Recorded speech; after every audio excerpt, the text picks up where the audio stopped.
நான் என்னோடய டப்பிங் கோர்ஸை முடிச்சுட்டு இப்போ ஒரு கார்ப்பரேட் ஆட் பேசி பேமெண்ட்டும் வாங்கிட்டேன். இது மூலயமா என்னோடய டப்பிங் கெரியரையும் நான் ஸ்டார்ட் பண்ணிட்டேன். அடுத்து ஒரு பெரிய ப்ராஜெக்ட்டுக்கும் டப்பிங் பண்ண போகிறேன். ஹாய் ஃப்ரெண்ட்ஸ், நான் ஜனனி.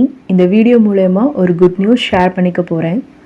மணிகி சாரோட லைம்லைட் கோச்சிங் இன்ஸ்டியூட்டில் நான் என்னோடய டப்பிங் கோர்ஸை முடிச்சுட்டு இப்போ ஒரு கார்ப்பரேட் ஆட் பேசி பேமெண்ட்டும் வாங்கிட்டேன். இது மூலயமா என்னோடய டப்பிங் கெரியரையும் நான் ஸ்டார்ட் பண்ணிட்டேன். அடுத்து ஒரு பெரிய ப்ராஜெக்ட்டுக்கும் டப்பிங் பண்ண போகிறேன். ஸோ இது எல்லாமே மணிகி சாரோட மென்டர்ஷிப் மூலியமாக தான் நடந்துச்சு.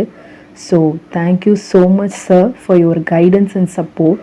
ஏன்னா நீங்கள் என்னோடய ஃபர்ஸ்ட் டேலேருந்து இப்போ வரைக்கும் என்னோடய பெர்ஃபார்மன்ஸ் இம்ப்ரூவ் ஆனதுக்கு உங்களோட ப்ராக்டிஸ் அண்ட் கைடன்ஸ் தான் காரணம். So thank you so much sir. So classes பொறுத்த வரைக்கும் ஆன்லைன் கிளாஸஸ் தான் ரொம்ப இன்ஃபர்மேட்டிவாக ரொம்ப என்கேஜிங்காக இருக்கும். ஏன்னா கூட ஆர்ஜே இருப்பாங்க,